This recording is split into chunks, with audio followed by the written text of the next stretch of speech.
This podcast is sponsored by Chimby, the career advice search engine. Go to chimby.com to search the web's best collection of career advice.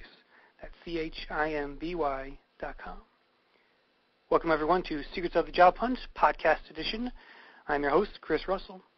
This is the weekly job search roundup for the week ending in March 17th. So greetings, job seekers and career professionals.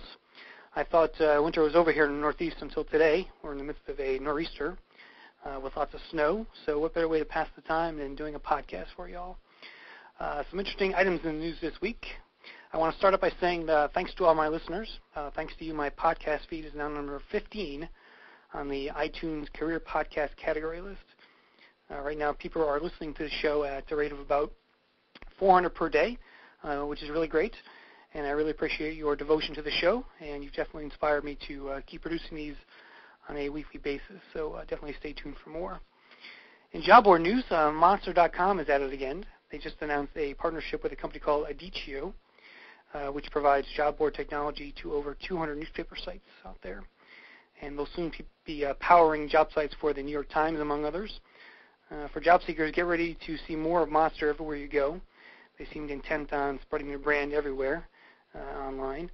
It's hard to escape a newspaper or TV site these days without their career section being powered by Monster or Career Builder. And that's why I suggest using a job search engine like Indeed.com or SimplyHire.com. They just offer a better overall job search experience, and they provide a much better coverage in terms of the jobs that are out there.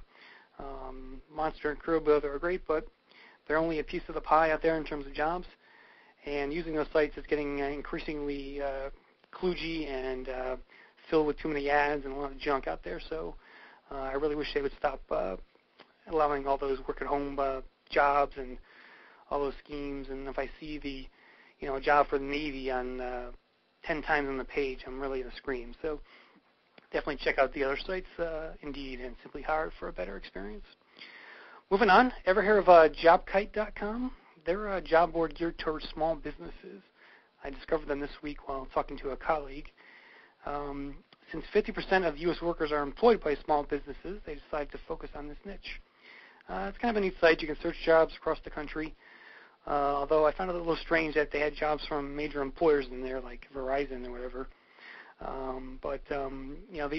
They have some fun things on there. They have a little pop-up box with job search music you can check out. It's kind of a fun, quirky-looking site, so some of you out there might find it interesting. So check them out at jobkite.com. Next, I want to talk about two blog posts I had this week that were kind of interesting.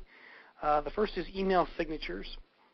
I got an email from a student editor for experience.com, they're sort of a college job board system.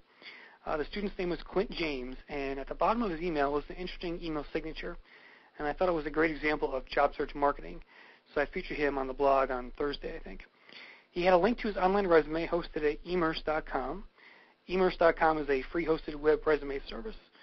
You can go on there, upload your resume in various formats, doc, Microsoft Word, HTML versions, text versions, and they'll host it for you for free and give you a URL to pass out to people.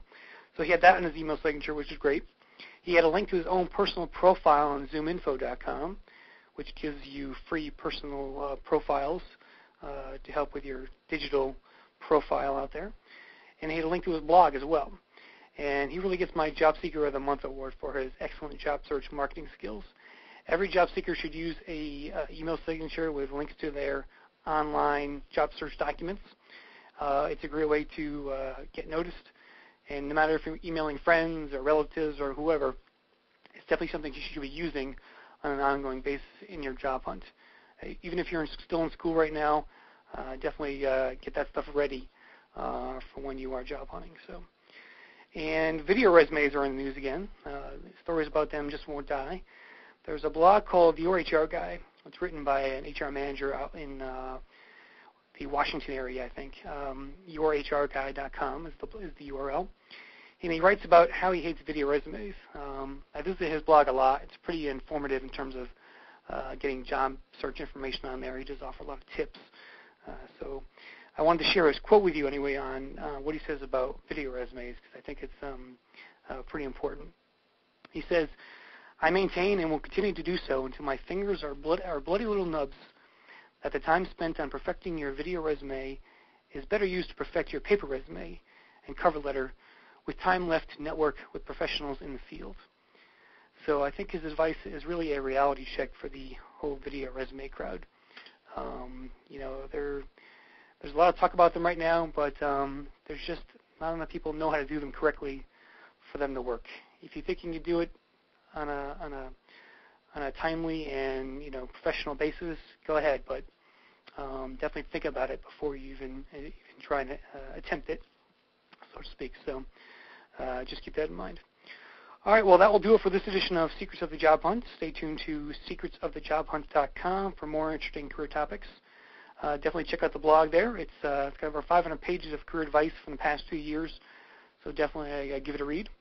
And don't forget to check out my newest site, jobsinpods.com, kind of an audio job board.